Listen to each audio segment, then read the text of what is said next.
সর্বপ্রথম আমাদের দুর্বলতার বিরুদ্ধে যুদ্ধ করতে হবে, সাহসী হতে হবে, বীর হতে হবে।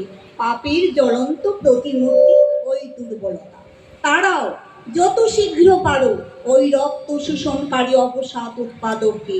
স্মরণ করো তুমি সাহসী, স্মরণ করো তুমি শক্তির তনয়, স্মরণ করো তুমি বড় পিতার সন্তান।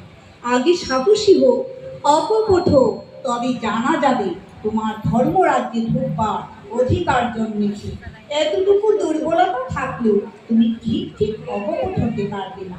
আর যতদিন তোমার মন মুখ এক না হচ্ছে, ততদিন তোমার মলিনতার গায়ে হাতুই পড়বে না। স্বস্তি, স্বস্তি, স্বস্তি। জয় গুরু।